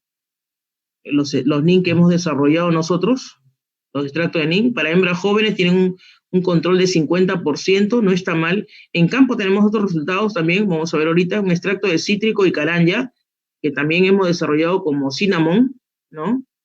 Para el control de chancho, miren, una dosis de medio litro, 1 litro, la dosis de medio litro funciona muy bien, ¿no? 100% de control de ninfas totales. Normalmente estos datos no se tienen en productos en extractos, por si acaso los extractos quedan en 50, 60% de control. En este extracto tenemos 100% de control. Entonces es importante que mate todas las ninfas porque nuevamente se vuelve a reinfestar. Una ninfa 3 que yo no mate, la semana siguiente se hace una hembra. Hay que tener mucho cuidado con eso. En caso de hembras jóvenes, igual llega al 50% la dosis de medio litro, ¿no? El extracto de ortiga, otro extracto también que importante, sus sustancias urticantes, hace que este extracto sea muy eficaz para el control de cochinilla, ¿no? En el caso de cochinilla necesitamos un producto que le raspe esa cera, que agarre esa cera con un buen adherente y que penetre el producto. Entonces el extracto de ortiga también es muy interesante. La dosis nuevamente de medio a 1 litro, la mejor es la de medio litro, ¿no? 100% de control en ninfas. Y en hembras jóvenes también nuevamente 50% de control. En campo ha salido mucho más, ¿no? Lo que pasa es que son muestras o son zonas que pueden tener mayor o menor resistencia. O sea, en caso de chancho puede haber una zona que tenga más resistencia que otra. Entonces, todo esto se ve también en campo, ¿no? Estos en campo, por ejemplo, mira una dosis de cítrico, un extracto de cítrico y caranja, ¿se acuerdan? Aquí está. Y el extracto de ortiga, medio litro por cilindro, en caso de arándano, para lo que es cochinilla harinosa. Siempre debe ser usado con un buen adherente siliconado. Miren, 100% de control de ninfas totales, ¿no? 100%, ¿ya? En el caso de hembras jóvenes, miren, igual no hay diferencias también, 100% casi de hembras jóvenes. Miren lo que sale en campo. Es un trabajo que estamos haciendo, hemos hecho, digamos, en lo que es los campos de arándano, ¿no? Miren, en hembras grávidas, que son las hembras con huevos, en fin, ¿no? Tenemos casi un 60% de control. O sea, ambos extractos son muy buenos en el control de la cochinilla harinosa, ¿no? Esta es una presentación que alguna vez le he hecho, pero lo he completado, ¿no? El uso de los BTs también como una alternativa en el control del Lepidopteros, aparte de las feromonas que les he hablado, ¿no? Que pronto tendremos ya. En el caso de los BT es importante que conozcan que miren, este es un ensayo que hicimos para lo que es el Helicobacter palmígera. Miren, es una dosis de Kurstaki con 35 gramos, punto 35 kilos por cilindro, y lo que vemos aquí, el control, nos sale medio kilo por cilindro. O sea, a veces no siempre la etiqueta, como le decía, sale el resultado, ¿no? Esta menor dosis dice 0.5, 0.6, 0.7, me controla un 87% de control. Ahora, en esta raza, en esa variedad Aizawai, la etiqueta decía medio kilo por hectárea. Entonces, pero me sale con 0.2, me sale el 87%, y no hay más, porque acá ya no hay más datos. ¿Qué quiere decir esto? Que a veces esta dosis de etiqueta, escuchen, cuando me dice kilos por cilindro, lógicamente es esta cantidad por cilindro, pero resulta que esta cantidad es mayor, la dosis que me ha salido en campo. Y cuando me dicen por hectárea, a veces no saben qué hacer algunos, dicen dosis por hectárea, será por cilindro. A ver, pero si estoy aplicando en arándano, yo necesito 3 cilindros. Y si son 3 cilindros por hectárea, o 4 cilindros por hectárea, o 5 cilindros, esto se convierte en 100 gramos por cilindro, ¿me entiende o no? Entonces, a veces hay que tener mucho cuidado. Entonces, una dosis de 0.2, o sea, 200 gramos por cilindro, me controla, en este BT, me controla 87% de control. Solo para larvas 3, mucho ojo lo que estoy explicando.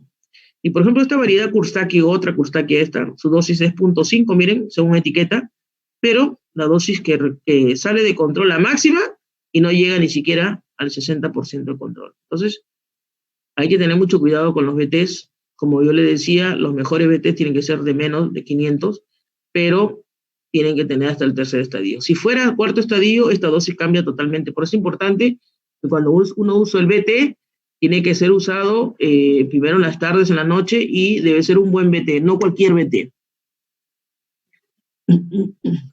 Otro producto que se usa para lo que es el control de plagas, los virus, ¿no? Los virus, por ejemplo, la polivirosis.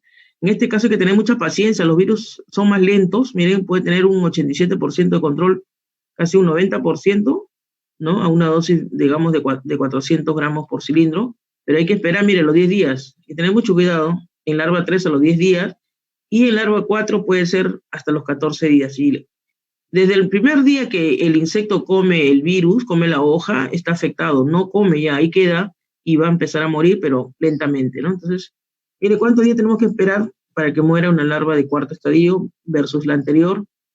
10 días, el tercer estadio. O sea, tenemos que ser un poco pacientes. Yo creo que hay mucho para hablar en caso de productos biológicos para el control. Sin embargo, podemos conversar de repente a través de preguntas, ¿no? Esta es la empresa a la cual represento y Cinnamon sale como una alternativa a la ausencia de eficacia de productos biológicos, sale como una alternativa a los conocimientos que tengo de productos biológicos y sale como una alternativa a los residuos de productos biológicos que he encontrado yo como asesora y que no podemos estar teniendo ese tipo de productos en los fondos de exportación, porque un producto que tenga residuo, un cultivo que tenga residuo, es un fracaso de todo un año de trabajo de cada uno de nosotros que trabajamos en los fondos. Entonces no podemos permitir tanta payasada de algunas empresas químicas, ¿no? Gracias. Muchas gracias, ingeniera. Más bien, ahora vamos a proceder con las preguntas. Y bueno, la primera pregunta es de parte de Ever González. Ingeniera, buenas noches. ¿Cuántos millares de Crisoperla carne recomienda por hectárea en cultivo de vid?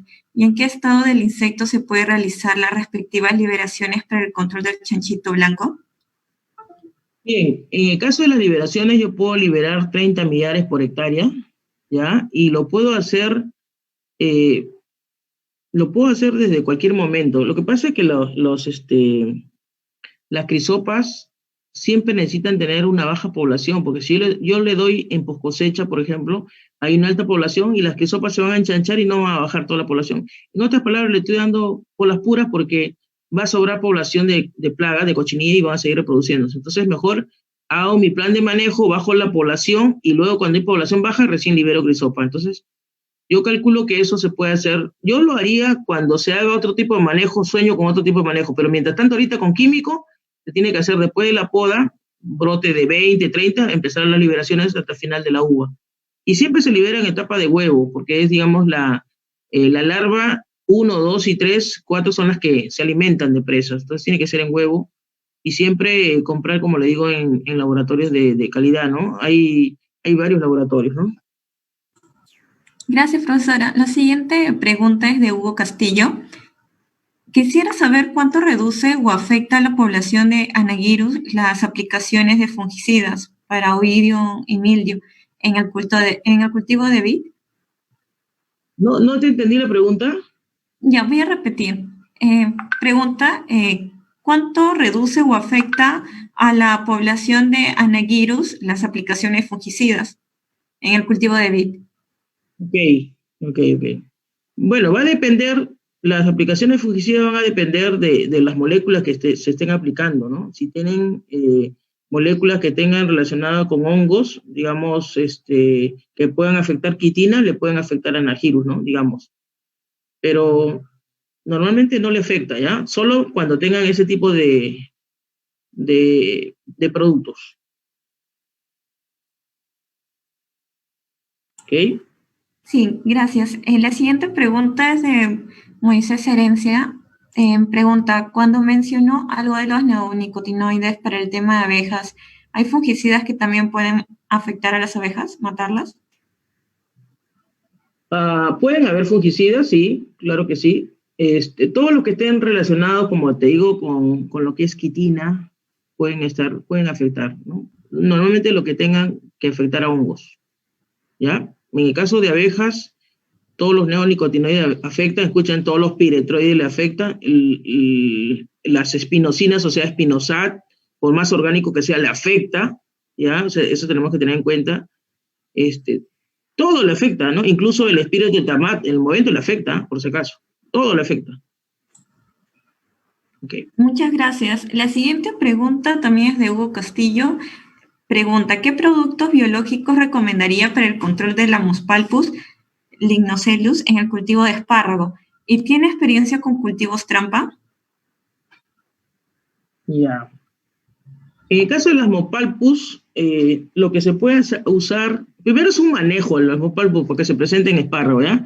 Pero en el caso de las Mopalpus se puede usar virus, se puede usar BTS, o se puede usar también feromonas, ¿ya? Hay que trabajar más en las feromonas. Lo que pasa es que yo, por ejemplo, me gustaría trabajar en espárrago, pero yo sé que la gente es más química entonces, esas cosas me desaniman. Yo tengo trabajos en el Asmopalpus en feromonas, pero como te digo, no me ayuda a terminar porque ya te digo que si ya les he dicho que he terminado la feromona de uva y no la usan, dígame cómo me siento yo, ¿no? Ahorita estoy desarrollando la feromona de interrupción y también como que pienso, digo, pucha, esto peruano, no sé si usen, ¿no? Algo así, ¿no? Entonces, yo creo que por ahí está el control. Hay buenas feromonas en el mundo, es cuestión de desarrollarla, pero si la van a usar, ¿no? Porque si no la usan, ¿para qué? Para la literatura. Y en cuanto a trampas, plantas trampas, no se recomienda normalmente en algunos insectos agresivos plantas trampa, ¿no? En el pasado nos enseñaron, por ejemplo, que la planta trampa, por ejemplo, hay una leguminosa para lo que es el control del liotis, ese frijolito que no se llama. El garbanzo, por ejemplo, nos enseñaron cuando yo era una alumna, nos enseñaron que el garbanzo era una planta trampa, pero sin embargo, hoy en día sabemos que el liotis es una plaga polífaga y por ahí le va a gustar el cultivo y le gusta el arándano, entonces hay que tener cuidado con las plantas afines. Para mí las plantas afines son muy importantes, o sea, si es un cultivo afín y tiene plagas afines, no lo uso, ¿no? ¿Ok? Listo, gracias profesora. Ahora con Jorge Silva pregunta, de acuerdo a su opinión, ¿a qué se debe que las dosis de productos registrados no funcionan en dosis recomendada? Bueno, eso tiene que ver mucho con las empresas químicas que hacen trampa, ¿no? Y SENASA no tiene la potestad de descubrir esa trampa. Yo he sido SENASA incluso, ¿no? No tiene la potestad. Entonces, las empresas químicas deberían jugar diferente, ¿no? Deberían jugar más limpio y deberían pensar que todos somos peruanos y que no podemos hacernos trampa entre peruanos, ¿no? Entonces, por lo tanto, la dosis que se recomienda en campo debe ser figurar la etiqueta. ¿Pero por qué lo hacen? Yo pienso que, bueno, es viveza y otra es también competencia, ¿no? Si yo pongo, ¿me están oyendo? Si yo, Profesora, sí, pero hay momentos en que se no, baja bastante su volumen. Bueno, un ok, poquito. ok, si yo pongo, por ejemplo, en una etiqueta 200 mililitros por cilindro, escuchen, y una empresa, otra ha puesto 300 y una 500, porque ¿quién compra la de 200? Todos, ¿verdad? Entonces, y tú compras la de 200 y no va a funcionar, porque la dosis es 300 o 500, no sé si me entienden. Entonces, lo hacen por competencia también, ¿ya? Y a veces también, escuchen, la dosis que se registra en etiqueta no es la adecuada porque tu producto es un recontra, o sea, hay algunos genéricos que no funcionan bien, igual que con los medicamentos. En caso de medicamentos no sabemos nada, eso es otro detalle, medicamentos para el ser humano. Pero en caso de productos químicos, a veces algunos genéricos funcionan bien, ¿ah? Pero hay algunos genéricos que son bien duros porque los inertes que han usado son muy pesados y no tienen la misma función, y por lo tanto, si yo estaba aplicando 200, voy a aplicar 400, y si aplicaba 300, voy a aplicar 500. Entonces, se dan cuenta que hay varias características. Entonces, bueno, eso lo veo siempre yo, ¿no? Muchas gracias. La siguiente pregunta ahora es de André Villacorta. Dice, buenas noches, ingeniera Narrea. Dos consultas. El primero, respecto a las hormonas, ¿hay alguna que afecte a controladores o parasitoides? Y respecto a los corredores, ¿cuál sería lo mínimo en metraje de siembra por hectárea? Ello dependiendo de los controladores o polinizadores que libere o los existentes. Ya me mareó. ¿Cuál era la primera pregunta? La primera pregunta, voy a empezar con la primera pregunta, que era respecto a las hormonas, Ok, si hay ok. alguna que afecta a controladores o parasitoides. Perfecto. Ya, mira, en el caso de las feromonas no afectan todas excepto una, ¿ya? En el caso de la feromona, la del lepidóptero no afecta a parasitoides nada. ¿Cuál es la única feromona que le puede afectar a los parasitoides y en la que yo he tenido más, digamos, más apertura para estudiarlo? Yo estudio las feromonas desde que era una alumna, ¿no? Más de 25 años. He estudiado los extractos, las feromonas, todo. La gente no conoce que mi área ha sido siempre el control biológico, el área biológica, el manejo biológico. Lo que pasa es que los fondos me llaman para hacer manejo integrado, que conozco el tema también, pero yo quisiera que me llamen para hacer un poco de más manejo orgánico, ¿no? Entonces, en el caso de las feromonas, la feromona de cochinilla, en este caso la de Planococcus citri y ficus, sobre todo la de ficus, atrae mucho anagirus.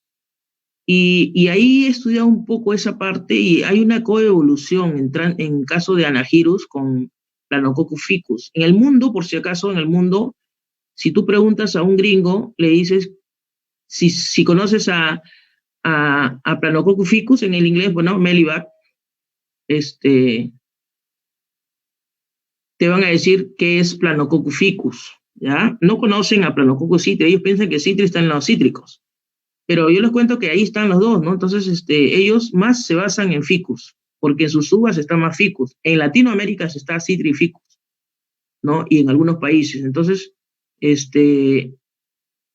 digamos, en esos países incluso ha habido una coevolución muy fuerte, igual que en Perú, entre el parasitoide y Planococcus ficus. O sea, como que ya lo tienen su ADN, los parasitoides, lo reconocen. Entonces reconocen ese olor de la hembra que la induce a parasitar y lógicamente caen atraídos también igual que el macho. Por eso que en las trampas de las investigaciones que tengo de Planococcus ficus y citri, más caen en las trampas de ficus. Entonces cuando ocurre eso, yo mando cambiar las trampas, ¿no? En varios fundos, róteme las trampas, en fin, y evitamos un poco, ¿no? Pero eso es importante saberlo, ¿no? Pero en otras trampas no hay captura de parasitoides, en fin, ¿ya? Y tu segunda pregunta era... Sí, hay otra. La segunda parte de la pregunta era respecto a corredores. Pregunta cuál sería lo mínimo de metraje de siembra por hectárea. Ellos escogen dependiendo de los controladores o polinizadores que se liberen o que ya existen. No, mira, los corredores, nosotros estamos haciendo muchas investigaciones en colocar y para ver cuál de ellos atrae más y cuál de ellos tiene más permanencia en el tiempo, en fin, ¿no? Entonces hay una lista que les he dado, hay un montón, y el metraje puede ser todos los bordes de los campos, ¿no? No hay una restricción. En caso de arándano, o en caso de uva, lo ponemos siempre a la altura de la planta, porque recuerden que tiene que entrar maquinaria para que aplique, para fungicidas, en fin, o para color. Y en caso del arándano también tiene que entrar maquinaria para aplicar, en fin, ¿no? Entonces, por eso que lo hacemos a la misma altura de la planta del arándano o de la uva. Pero si yo tuviera un cultivo que lo puedo poner alrededor, no hay problema, ¿no? Y todos estos, todos estos corredores pueden atraer a... Lo que a mí me interesa que atraigan, escuchen, es que atraigan a mi crisopa, que atraigan a los coccinelios, porque los coccinelios se van a comer los pulgones, se van a comer las cochinillas, y también va a estar la crisopa que se va a comer. Pueden haber otros insectos ahí, pero lo que más me interesa es eso, ¿no? Y otra cosa también que también ayuda en la polinización, entonces vas a tener un buen colchón para las abejas. Ok. Gracias, profesora. Parece que hay un montón de preguntas que tienen, pero vamos a continuar con José. José Guaraca. Sí, respecto al tema, a ver, profesora, buenas noches. Mi consulta es si es que el uso de mezclas de 2 o más extractos pueden aumentar su eficiencia en el control o hay una inhibición de sus metabolitos. ¿El uso excesivo de ellos puede llegar a manchar la fruta o en el caso de arándanos reducir el bloom? Gracias. Ok, en el caso de reducir el bloom, esa es una parte que tengo que decirle siempre. Normalmente yo veo que muchos fundos y empresas agrícolas, empresas químicas, perdón, hacen ensayos cuando ya tenemos la fruta en bloom. Pero primero les debo decir, escuchen, que por las puras hacen ensayos cuando tenemos fruta en bloom, porque el chancho nunca va a salir. Entonces, no sé si me entienden, ¿para qué hacen ensayos si no va a salir el chancho? Vas a lavar la fruta por las puras. Entonces, una vez que el chancho, el estadio 1 ingresa, se queda enquistado ahí y no sale. Y no hay producto que lo saque. Le hemos hecho bastante trabajo remojar la fruta. Nadie remoja la fruta. Entonces, lo que yo les digo siempre es que tiene que manejar con un buen asesor, ¿no? Desde el principio, para que no estén, como dice, ahora qué hago, estoy en cosecha y tengo el chancho arriba. Entonces, siempre se manejan los productos de otra manera, ¿no? En la parte media hacia abajo, y no se está haciendo ensayo ni en uva, porque no lo saca tampoco. Ahora, lo que tienes que hacer es simplemente sacarlo en packing, es otra cosa. Y otra pregunta que me hiciste es, si los extractos, la mezcla, ¿no? Si las mezclas son importantes. No es bueno la mezcla, escuchen, porque los extractos, cada uno ha sido estructurado de acuerdo a una característica del extracto, ¿ya?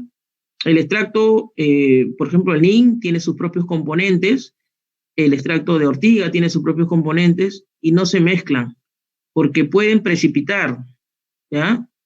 Entonces, o simplemente puede, digamos, inhibir alguno de los componentes, algún limonoide, algún terpeno, en fin.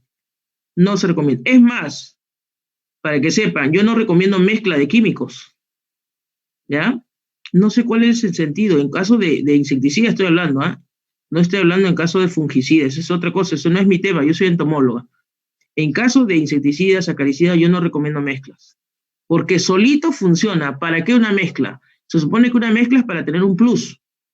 No pasa nada si es que yo solamente aplico. Es más, a ver, le explico una. ¿Hay algún producto químico, un imidacloprid, que está mezclado con un buprofecin? Si yo aplico un imidacloprid con un buprofecin, el buprofecin lentea al imidacloprid, lo pone más pesado. Y si el imidacloprid era sistémico, ya fue, menos control todavía. Entonces no tiene sentido. Por eso le decía que las empresas químicas no tienen verdaderos asesores. O sea, todo el mundo cree que sabe químico, pero en realidad le falta bastante, ¿no? Entonces, con esto no les digo que yo sé bastante, pero yo les digo que yo hago todos los ensayos para muchas empresas y aparte que he estudiado mucho esto. Entonces, por el bien de las empresas le digo que no hagas mezclas. No tiene sentido. Hay gente que hace mezcla porque quiere vender un producto que no sale. Esa es otra cosa. Muchas gracias, profesora. Vamos a continuar con las preguntas que están en base a lo que se ha expuesto. Así que la siguiente pregunta es de Karen. Buenas noches, excelente ponencia. Quisiera saber a qué se debe la baja eficacia de los BT. Ok. La baja eficacia se debe a que esa cepa no es patogénica, simplemente. O sea, en verdad, cuando uno vende un BT, debería decir BT, hace cuenta, 200. ¿Qué significa 200? Ah, ya, voy a ver la internet. ¿O qué empresa tiene? Ah, ya, 200. Esta empresa pertenece a Estados Unidos y ha sido extraída de Limantria dispar. Hace cuenta, un lepidóptero. Digo, y esta empresa tiene una cantidad de ingrediente activo que mata de 300 gramos por cilindro. Ah, ya. La ingeniera Mónica ha dicho que una cantidad menor a 500 es buena. Excelente. A ver, un BT de la India. Digo así, el BT ya no 200, sino digo el BT 219. Ha sido extraído de Chilos supresalis, un lepidóptero. Uy, qué interesante. La dosis, 200 gramos por cilindro. O sea, son cepas registradas, quiero que entiendan. Entonces, así debería funcionar. No todas las empresas tienen ese número y dónde han sido extraídos. Y entonces las cepas que sacan son cepas que, como te digo, como cualquier empresa de biológicos del país, que sacan hongos patógenos que no funcionan igual, ¿no? Entonces, registran ese NACE, el papel aguanta todo y después aplicas y tienes que aplicar 600, 700, 800 gramos por cilindro. Eso se llama resistencia, eso se llama resistencia. ¿Ok? Muchas gracias. La siguiente pregunta respecto a Jorge Silvas también. ¿Considera usted que aparte de realizar el control de calidad de los plaguicidas registrados, se debería de evaluar las curvas de disipación en el país? Claro que sí, porque papel aguanta todo. ¿Saben qué? Hay varios productos que ustedes conocen que dicen, periodo de carencia, ¿no? 15 días, 10 días, un día, mentira. Eso es mentira. Cuando yo le digo, oye, ¿cómo es esto? Dame la curva. Pucha, es un problema, es un problema. Así entre nos, Inge, la curva es 55 días, pero acá dice 10 días. ¿Te das cuenta o no? Entonces dicen, la curva es, tengo 65 días y estoy en el día 60, pero la etiqueta dice 25. ¿Qué hago? Llamo a Senasa. Es un problema, ya te digo, de credibilidad. Copy-pega, ¿han escuchado ese copy-pega? Copy-pega también se hace en los productos químicos, ¿no? Copy-pega se hace en las curvas. Entonces, lo más importante es hacer curvas, ¿no? Porque las curvas también me permiten discernir, a veces una zona es más soleada y otra es más fría, y de repente en esa zona más fría ha retenido más producto y puede haber más residuo. En esa zona más de repente caliente ha ido más metabolismo de producto y lo ha botado, en fin. Pero una vez que tengo el producto ya no lo saca ni San Pedro, por si acaso, ¿no? Entonces hay que tener mucho cuidado, hay que hacer curvas para todo. Listo, genial, profesora. La siguiente pregunta de Ever González es, ¿qué opina usted sobre el uso de tierras de diatomeas como barrera física para el control de chanchito blanco en vid?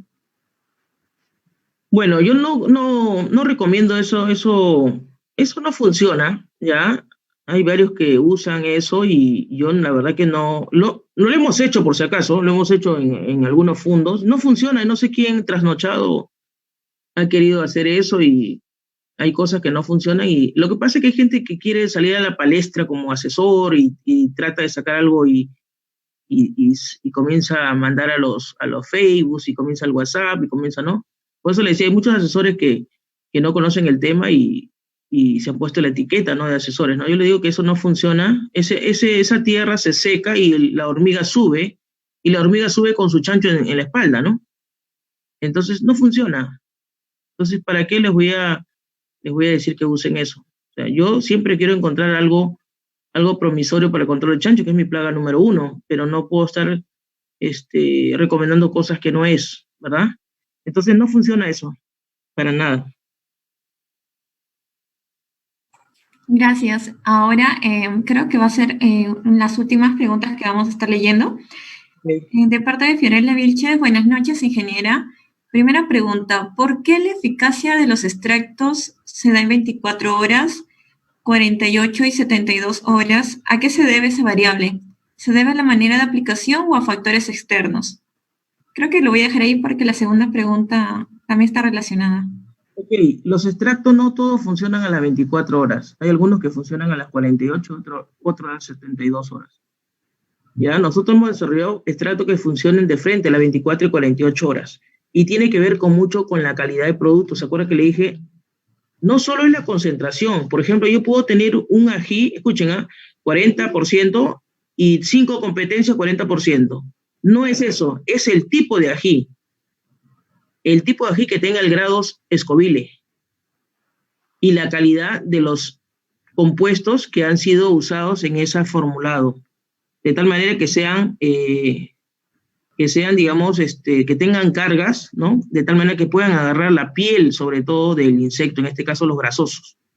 Entonces, tiene que ver mucho con eso. Entonces, yo aplico un extracto y puede ser que al tercer o cuarto día recién afecte, pero sea un 20%, un 30%. Entonces, no hay un efecto, ¿no? Entonces, los extractos que tenemos en Cinnamon se controlan a las 24 horas, ¿ya? Y por eso que se evalúa a las 24, al día siguiente, a los 3 días ya no hay nada, ¿no? Entonces, y es por eso que se recomienda una siguiente aplicación a los 3 o 4 días. Siempre le pregunto al fondo, ¿tiene maquinaria para hacer una siguiente aplicación? Porque recuerden que hemos matado un poco de población, ninfas, adultos, hembras, pero me quedan hembras con huevos, que las hembras con huevos de chancho están muriendo. Esas no tienen, ya por la pura, le cae producto y están muertas ya. Pero los huevos, nadie mata huevos. Entonces, esos huevos van a salir en ese fin de semana. Por eso que uno cuando recomienda un extracto, el siguiente extracto puede ser al tercer o cuarto día, si es que ese lote ha tenido mucho problema de chancho. ¿Ok? Listo. La segunda pregunta era respecto a los extractos, si también constan de periodo de carencia o por ser de canela, clavo de olor, es inocuo o fácil de volatilizar de los frutos. Ya, los extractos tienen periodo de carencia como cualquier producto, ¿no? Pueden tener un periodo de carencia de 2 años. Entonces es bueno usar los extractos. Ingeniera, durante el disculpe, no le escuchamos bien. Ahora, Sí, ahora sí. los extractos también tienen un periodo de carencia igual que los productos químicos. Lógicamente tienen menor periodo de carencia, ¿no? A los 2 años, digamos, puede durar, o 3 años. Pero yo les recomiendo que traten de usar un extracto durante el año, ¿no? Y los extractos, igual que un químico, son volátiles. Yo no puedo dejar un químico abierto. Entonces, en el caso de extractos es con mayor razón, ¿no? Siempre cuando uno usa hay que cerrarlo bien, o hay que tratar de usar todo lo que se pueda del extracto, ¿ya? Hay que tener mucho cuidado, y siempre si yo estoy usando extracto tengo que tener un lugar diferente a un químico, porque recuerda que puede haber contaminaciones, ¿no? Es importante mantener los extractos aparte, ¿no? Gracias. Y parece que la última pregunta de Zoom es de Moisés Herencia. Pregunta con respecto al cultivo de espárrago en tema de cosecha, ¿con qué extractos le han dado mayor resultados en tema de trips? En tema de trips, ahorita estamos haciendo unos trabajos y lo estamos terminando. Yo pienso que si me escriben, en unas 2 semanas, de repente podemos tener ya una respuesta, ¿no? Estamos haciendo bastante trabajo de trips, ¿se acuerda que le decía? Y todavía no tenemos algo, ni un extracto, todavía no tenemos adecuado para trips. Pero ahorita estamos terminando unas investigaciones que de ahí debe salir algo.